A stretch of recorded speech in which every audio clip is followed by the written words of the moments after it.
Es muy bonita la orientación educativa, pero cuando tenemos a una persona en crisis, no siempre es tan bonita y puede resultarnos un poco difícil empezar a trabajar con ellos.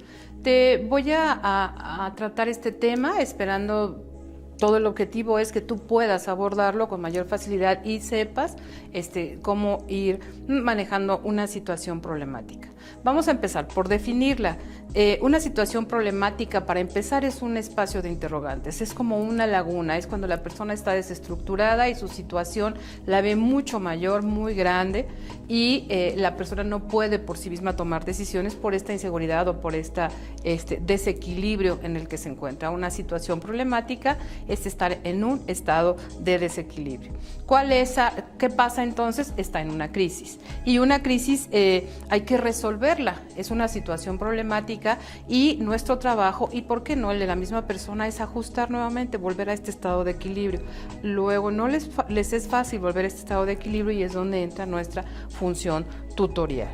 Y entonces vamos a ver, si tenemos una problemática, tenemos que tomar decisiones. Ya habíamos hablado que las decisiones son cuantitativas y cualitativas. Las cualitativas implicarán beneficiar al mayor número de personas, que es ahí donde entra la dificultad para volver a estar en este estado de equilibrio. Estas decisiones cualitativas significa plantearse la situación y, por qué no, las alternativas de solución. ¿De qué manera? De una manera organizada. Todo esto lo vas a tener en las diapositivas, por eso las estoy yo tratando de seguir. ¿Qué va a implicar la resolución? Volver a un estado de equilibrio. ¿Qué vas a hacer tú? Mover paradigmas, ayudarle a que tenga objetivos claros la persona, ayudarle a que determine su área ciega, que tenga mucha más información de lo que le está sucediendo y, ¿por qué no?, que haya una jerarquía de prioridades. Esto también, todos estos temas debes de saberlos manejar y debes de saber utilizarlos con estrategia y táctica para cada una de las situaciones. ¿Qué va a suceder entonces? Es una buena dosis de elementos para que la persona vuelva a salir de esa situación problemática y vuelva a estar en equilibrio. Esto es nuestro trabajo. Bien, ¿por qué? Las personas se van siempre por lo fácil. Una persona pesimista siempre va a encontrar no se puede, no quiero, y una respuesta incluso de queja o de echarle la culpa a la otra persona. La tienes que llevar a su parte optimista, porque una persona optimista va a encontrar las respuestas para poder salir adelante. Si se queda en esta área pesimista, hasta va a empezar a manipular, quizá va a empezar a cometer muchos más errores que van a estarla haciendo que se aleje de lo que puede ser una resolución mucho más sencilla si no maneja tantos mecanismos de defensa. Bien, vamos a hablar de situaciones problemáticas y estas situaciones tienen que tener una buena dosis de valores, una buena dosis de manejo de emociones, porque a veces los problemas los manejamos a propósito para manipular, para mentir, para salirnos con la suya y a veces con ganancias secundarias, siempre provocando pues crisis. Para hablar de valores no basta enumerarlos. Los valores son universales y los valores se enseñan, se mimetizan. Con la persona con la que estarás adquiriendo estos valores. Se obtienen en casa y son una guía, son rectores, son lo que guía nuestro actuar. Los valores son eso. Pregúntate cuando eras pequeño, ¿qué te repetían en casa siempre? Te podrían repetir el que se levanta temprano, trabaja mejor, esfuérzate. Todos esos dichos, incluso muchos dichos mexicanos, traen una gran dosis de valor. Pregúntate cuáles son mis valores. Mi valor, particularmente yo te comparto que mi valor al estudio es alto. A mí, si me invitas a una fiesta, yo te digo, ¿a qué horas? ¿Con quién va? Pero si me invitas a un diplomado, yo digo, sí, voy con mucho gusto y no soy aburrida, eso sí. Pero me encanta el estudio, tengo un valor alto al estudio. No sé, a lo mejor tú serán las amistades, a lo mejor tú será la familia. Identifica cuál es tu valor, porque desde ahí vas a poder dar un buen feedback. Desde tus valores vas a poder dar una buena tutoría, porque vas a estar bien cimentado. En cambio, si ni siquiera los tienes localizados, pues con cualquier cualquier cosita, vas a desestructurarte tú también y tu orientación va a crear una nueva situación problemática y a lo mejor tú vas a cargar con el problema y no vamos a llegar a ninguna situación. Por eso los valores son tan importantes. Bien, yo te dejo enumerados ahí diferentes valores por los cuales las personas se manejan. Te los voy a decir en este momento.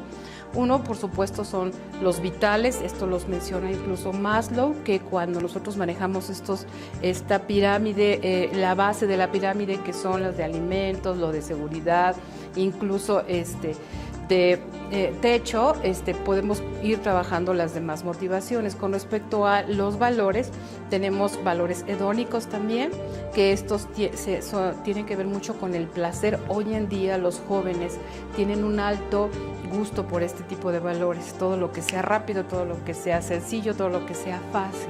Y, por ejemplo, mi valor me indica que lo fácil no siempre es lo mejor, entonces ayudo a que la persona se esfuerce en vez de fomentar que la persona siga sin esforzarse. Por ejemplo, tenemos los valores económicos, los valores al conocimiento, como ya te había dicho, valores morales, estéticos. Ahí viene otra laguna más. Hoy en día las personas se manejan con un alto valor a lo estético. El ejercicio, los anabólicos, el que si estoy flaca, si estoy gorda, si me veo linda, pero específicamente solo un culto al físico que acarrean muchos problemas si no cumples con pues el estándar de belleza, por ejemplo. Ahí también tenemos que hacer un trabajo importante porque hoy nos enfrentamos a bulimia, hoy nos enfrentamos a anorexia, hoy nos enfrentamos a personas con obesidad alta y todo esto lo tenemos que manejar. Bien, ¿por qué no? Van los valores eróticos y los de religión. Te dejo la diapositiva para que vayas viendo esta clasificación. Es muy sencilla, pero si no te puedes encontrar muchísimas clasificaciones de valores. Bien, ¿para qué te menciono esto? Insisto, los valores son una postura de vida. Los valores son tus bases sólidas, son rectores. Y entonces, ¿por qué los tengo que mencionar en una situación problemática? Porque hacen su aparición, los antivalores. ¿Qué pasa con los antivalores? Hoy en día nos movemos en antivalores, entonces estamos creando conflictos constantemente. Por ejemplo, hoy en día puedes ver cualquier persona estacionada en doble fila o hasta en tercera. Y si tú te enojas, hasta te tocan el claxon, ¿no? Muy feo, ¿no? De que por qué no te mueves o no te pasas el alto. Empezamos a manejarnos en antivalores hoy en día. Entonces es algo que necesitas mostrarle a la persona que a veces lo que está queriendo hacer es un antivalor y entonces va a causar muchos más conflictos. Por ejemplo, ¿qué sucede con una persona que no quiere avanzar? Que es el caso Gerardo, que te mencioné anteriormente, que no quería pasar de año porque no quería tomar la decisión y estaba haciendo que sus papás pagaran colegiatura y lo reprobó por no querer enfrentar la decisión de no estudiar la carrera que el papá quería, por ejemplo, ¿no? ¿Te acuerdas de ese caso? Entonces, ¿qué haces? Las personas se manejan en antivalores creando situaciones problemáticas. Y es ahí donde hace la aparición pues el coach o en este caso, orientador. Bien. La toma de decisiones entonces también hace su aparición y la actividad cotidiana en una empresa, en una escuela, siempre es tomar decisiones. Y bueno, por supuesto, sobre conflictos. Vamos viendo qué sería esto. Te voy a decir, por ejemplo, los conflictos son inevitables. El conflicto se desarrolla al tener que convivir con personas, trabajos de uno mismo. Yo trabajo mucho en la empresa y se dice en el argot es que se raspan, o sea, las personas de alguna manera se tropiezan y eso es bueno porque hay trabajo. Cuando no hay conflictos, como que está peor, ¿no? Tenemos que preguntar, bueno, ¿qué está pasando? Las personas no hacen nada o qué sucede. Y bueno, ahí podemos hacer varias interpretaciones. Pero los conflictos van a estar presentes, tienes que lidiar con las personas. Los indicadores de conflicto pueden hacerse aparecer muy pronto. Ahorita te voy a dar una técnica muy, muy interesante. Y los conflictos pueden minimizarse y pueden resolverse si estamos en la etapa inicial que en un rato más te voy a explicar. Bien, el conflicto básicamente es un problema de percepción. Las personas no es lo mismo que lo perciban de frente, de lado, que sea directamente el que tenga la problemática, y entonces empiezan a causarse conflictos porque empiezan los intereses, ¿no? Y las emociones a hacer su aparición, y es donde entonces se convierte en un problema. Hay que frenar como orientadores del conflicto antes de que se convierta en un problema y que sea muy poco manejable. Razones por las cuales empieza un conflicto. Primero, por las pobres canales de comunicación o las pobres redes de comunicación que las personas tienen. ¿Te acuerdas que habíamos platicado de la ventana de Johari, donde el área libre está muy, muy reducida y no tienes nada que hablar con la persona, o la persona es sumamente hermética? Eso crea conflictos porque no tienes cómo relacionarte, y entonces hay una pobreza en la comunicación. Otra razón por la cual se crea un conflicto es por la búsqueda del poder. Aquí mando yo, aquí decido yo, y quiero ver esta película, no, pero yo quiero ver esta, no, pero entonces tú no, cada quien se va a la suya, y pum, no es el objetivo, ¿verdad? Empieza a haber lucha de poder y a haber conflictos. Insatisfacción por cualquier estilo que tengan de relacionarse, porque la persona cuando pierde dijéramos, el reflector, como se dice, ya no es la atracción del grupo, empieza a sentir celos y empieza a sacar determinadas emociones que empiezan a aflorar a lo mejor en el grupo de amistades y empieza a causar conflictos. Quizá los celos, por ejemplo. Carencia de apertura, por ejemplo, que no puedas estar dialogando. Cuéntame algo, ¿cómo te fue? Bien. Oye, pero pues cuéntame algo más. Pues, ¿qué quieres que te cuente? ¡Pum! En ese momento empieza una comunicación deficiente y crea conflictos. Necesidades, obviamente, de valores diferentes. Imagínate personas de diferentes culturas o incluso de diferentes niveles socioeconómicos. Cuando estamos trabajando en pareja o se hacen presente después de algún par de años, si hay una diferencia de culturas, una diferencia académica, una diferencia económica, se hace presente y empieza a causar problemas en la pareja. Bien, conjeturas, inventos de las demás personas y que no pueden estarlo ventilando fácilmente, nos lleva a lo que es una situación problemática. Esta situación problemática es una situación que puede tornarse violenta y de difícil arreglo. Es una situación antagónica. Cuando ya empiezo a ver que el problema es grave, es porque hay ya antagonismo.